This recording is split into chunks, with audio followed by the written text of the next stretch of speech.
Hi guys, ये Devang Maheshwari this side.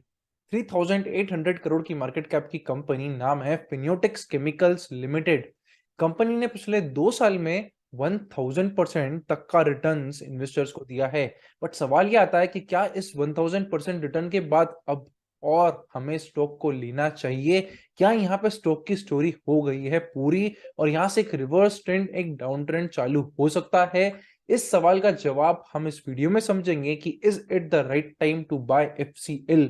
और अगर आप ऑलरेडी भी एफसीएल होल्ड करते हैं तो वीडियो के एंड तक आपको ये बात जरूर समझ में आ जाएगी कि क्या आपको फर्दर स्टॉक में करना चाहिए। तो वीडियो को पूरा जरूर देखिएगा। चलिए सबसे पहले स्टार्ट करते हैं ट्रेंड एनालिसिस के साथ और एक की फंडामेंटल पॉइंट भी हम इस वीडियो में समझेंगे। चलिए शुरू करते हैं। देखिए, ये अभी जो है आपके सामने, ये है फिनियोटिक्स केमिकल लिमिटेड का वीकली चार्ट। वीकली चार्ट से हमेशा आपको स्टार्ट करना चाहिए, मंथली चार्ट भी आपको देखना चाहिए। एक वाइडर ट्रेंड की जब भी स्टडी करते हैं ये टाइम फ्रेम्स बहुत क्रूशियल हो जाती है। देखिए इसमें क्या होते आया है, चलिए हम वो बात करते हैं फिनियोटिक्स केमिकल में। तो 2018 से स्टॉक जो है वो कंटिन्यूअस डाउन ट्रेंड में जा रहा था। यहां से स्टॉक ने एक साइडवेज मोमेंटम चालू करा और यहां से फिर स्टॉक जो है वो एक क्लीन अप ट्रेंड में चला गया। ठीक है, तो इसी को हम स्टेज एनालिसिस बोलते हैं। ये हो गई डाउन ट्रेंड, ये हो गया एक कंसोलिडेशन फेज और ये हो गया एक अप ट्रेंड। अब देखिए, स्टॉक जब भी अप ट्रेंड में मूव करता है ऐसा नहीं होता कि वो हर दिन बढ़ता जाएगा, हर हफ्ते ही बढ़ता जाएगा। स्टॉक एक रेस्टिंग पीरियड लेता है। जैसे कि यहाँ पे हमको एक इनिशियल स्टेज 2 का ब्रेकआउट मिला। ओके, यहाँ से स्टॉक ने एक अच्छा मूव दिया, ऑलमोस्ट अराउंड 106%, 107% का यहाँ पे मूव आया।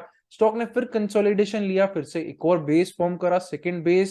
इसके बाद स्टॉक ने फिर आगे मूव करा, अराउंड 70% तक का यहाँ पे वापस से मूव आया। स्टॉक ने फिर एक बेस फॉर्म करा। तो बताना ये चाह रहा हूं कि जब भी स्टेज 2 में स्टॉक मूव होता है तो वहां पे एक बेसिस फॉर्म होते हैं, एक कंसोलिडेशन पीरियड। इसको आप समझिए कि जो प्रीवियस रन हुआ है उसकी प्रॉफिट बुकिंग, और स्टॉक जो है जो प्रीवियस रन को डाइजेस्ट कर रहा है। तो हमेशा स्टॉक इसी तरीके से मूव होगा। स्टेज 2 होगा, उसमें स्टॉक चलेगा, फिर वहां पे कंसोलिडेट होगा, फिर चलेगा, फिर कंसोलिडेट होगा। और इस तरीके से स्टॉक जैसे जैसे ट्रेंड में आगे बढ़ते जाता है वहां पे बेसिस फॉर्म होते जाते हैं। तो इस तरीके से यहाँ पे first, second, third, fourth, fifth, overall 5 base तक फॉर्म हो गए। देखिए, जब भी हम एक लेट स्टेज बेस में यानी कि फोर्थ, फिफ्थ बेस में पहुंचते हैं, stock usually valuation point of view से काफी आगे निकल चुका होता है। स्टॉक की जो स्टोरी है वो काफी हद तक पूरी हो चुकी होती है। ठीक है, अब मैं मान रहा हूँ बहुत सारे लोग यहाँ पे यही चीज बोलेंगे कि रिजल्ट तो भी बहुत अच्छे आ रहे हैं, कंपनी ने 2 साल में बहुत ही शानदार रिजल्ट्स प्ले आउट करे हैं। देखिए, फंडामेंटल पॉइंट अपनी जगह है, बट अगर आप फंडामेंटल्स के हिसाब से एग्जिट करेंगे तो मोस्ट लाइकली आपके साथ वही होगा जो अभी आपके साथ आईटी स्टॉक्स में हुआ, उसके पहले जो आपके साथ प्लेटफॉर्म बिजनेस में हुआ। आपने एग्जैक्टली बाय करा सबसे टॉप पे, और अब आप यही क्वेश्चन यूट्यूब पे सर्च करते रहते कि अब मैं उस स्टॉक का क्या करूं जब वो 50-60% गिर गया। इसलिए आपका एग्जिट जो होते हैं वो हमेशा आपको टेक्निकल्स को यूज करके करना है, ट्रेंड को समझना है, ट्रेंड को मेजर करते आना चाहिए। वही ये बेस काउंटिंग हमको बताती है। अब देखिए, स्टॉक ने एक क्लाइमैक्स रन दे दिया है। अगर हम देखें, स्टॉक इस पर्टिकुलर चैनल को काफी समय से फॉलो कर रहा था। यहाँ पे अगर हम देखें, एक लेट स्टेज पेस भी आ गया है, फिफ्थ पेस। और जो स्टॉक की एक यूजुअल पेस थी उस पेस को स्टॉक ने एकदम एक्सिलरेट करा जब ये ब्रेकआउट आ गया है। ठीक है, तो एक upward channel breakout, late into the base, दोनों चीजें साथ में हमें यूज करनी है। अगर आप यही चीज बिल्कुल स्टार्ट में यूज कर देंगे ट्रेंड के तो उसका इंटरप्रिटेशन अलग होगा।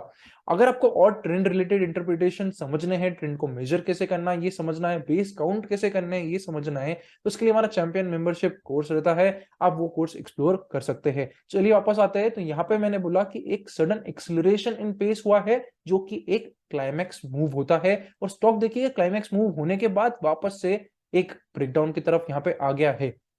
तो स्टॉक जो है वो यहाँ पर टॉप आउट होने के सारी चीजें स्टॉक में दिखती है। एक काफी अच्छा रन हो चुका है। और एक और चीज आप यहाँ पे देख सकते हैं, अभी आपको दिखेगा कि सारे यूट्यूब पे सब जगह आपको कंपनीज के पॉजिटिव्स ही ज्यादा दिखेंगे, क्योंकि कंपनी ने रिजल्ट ही कुछ ऐसे दिए पिछले 2 साल में कि सब कुछ पॉजिटिव ही दिखता है, स्टॉक भी अच्छा रन कर रहा है। ये बिल्कुल वैसा ही है जैसे कि हमें दिसंबर जनवरी में आईटी स्टॉक सबसे अच्छे लगते थे, प्लेटफॉर्म स्टॉक जैसे आपको सबसे अच्छे लगते थे, हर जगह सिर्फ वही चीज सुनी थी।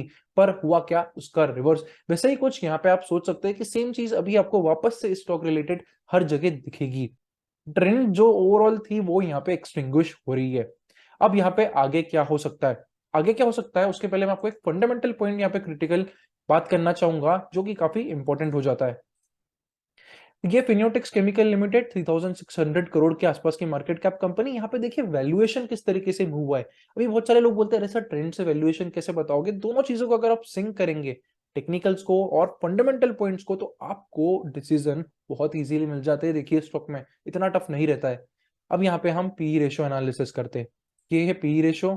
अब आप देखिए जब ओवरऑल रन स्टार्ट हुआ तो स्टॉक सिर्फ 14 के प्राइस अर्निंग मल्टीपल पे था, ठीक है, और यहां से टॉप कहां गया? स्टॉक जो है अराउंड 65 के मल्टीपल पे गया है, यानी कि ऑलमोस्ट 4.2 टाइम्स जो है वो पी रेशियो का एक्सपांशन हुआ है, वैल्यूएशन का एक्सपांशन हुआ है। तो हाँ, अर्निंग्स भी बढ़ी है बट वैल्यूएशन और बहुत बहुत बहुत तेजी से बढ़ा है, ठीक है। तो यहाँ वैल्यूएशन पॉइंट ऑफ व्यू से चीजें एक्सटेंडेड है। टेक्निकल पॉइंट ऑफ व्यू से अगर हम देखें तो स्टॉक ने क्लाइमैक्स रन दे दिया है। अब यहां से क्या हो सकता है वो समझते। देखिए जब भी ट्रेंड चेंज होता है तो दो चीजें हो सकती है। या तो स्टॉक कंसोलिडेट करता रहे, स्टॉक कहीं मूव नहीं करेगा, आपको 10 महीने, साल भर, 2 साल कुछ इस तरीके से मूव करते रहेगा साइडवेज। हाँ, आपको नुकसान तो नहीं होगा बट आपको फायदा भी नहीं होगा। एक टाइम जो है वो जरूर यहाँ पे निकल जाता है, and time saved is money earned. वो पैसा कहीं और यूज हो सकता है जहां पे एक अप ट्रेंड इमर्ज हो रही है। दूसरे केस में क्या हो सकता है? स्टॉक यहाँ पे गिरे और एक डाउन ट्रेंड की तरफ मूव करना चालू कर दे, एक लोअर हाई लोअर लो बनाना चालू कर दे। उस केस में 50% तक का यहां से करेक्शन आ सकता है। यानी कि ये ओवरऑल स्टॉक का अगर हम टॉप देखें 409 रुपीज का, यहां से अगर हम 50% तक डाउन ले जाए तो अराउंड 200 लेवल्स के आसपास ये स्टॉक आ सकता है उस करेक्शन में। और अगर और डीप करेक्शन जाता है उसके बाद तो वहां पे भी चांसेस रहते हैं। तो ये दो चीजें हो सकती है। अब इनमें दो में से क्या होगी एक्चुअली वो बता पाना काफी डिफिकल्ट होता है, क्योंकि जब भी ट्रेंड चेंज होता है इट इज सिंपल कि यहाँ पे एक मनी मेकिंग जोन था और यहाँ पर अब एक नो मनी मेकिंग जोन होगा। हो सकता है स्टॉक करेक्ट हो जाए, हो सकता है साइडवेज जाए, बट दोनों ही केस में पैसा नहीं बनता है, वो यहाँ पे क्रक्स है। तो यहाँ पे अभी आपको काफी अलर्ट लेना चाहिए। और अगर आपने एक अच्छा प्रॉफिट यहाँ कमा लिया है स्टॉक में तो आपको अब एग्जिट करने का यहाँ पे सोचना चाहिए। कोई भी स्टॉक है जो अनलिमिटेड टाइम तक ऊपर नहीं जाता है, स्टॉक साइकिल्स में मूव होते हैं। Stocks up trend down trend up trend down trend इस तरीके से जाते हैं। प्रॉफिट जो हमने कमाया हमें वो वापस मार्केट को नहीं देना है, यही ट्रेंड एनालिसिस आपको बताता है। सो ये रहा एफसीएल का एनालिसिस। आप क्या सोचते हैं एफसीएल के बारे में कमेंट में मुझे जरूर बताइएगा। जो भी हमने डिस्कस करा ये सिर्फ एजुकेशनल पर्पस से था, फाइनल डिसीजन आपका खुद का होना चाहिए। चलिए मिलते हैं फिर से अगले वीडियो में। Thank you for watching. C A Devang Maheshwari.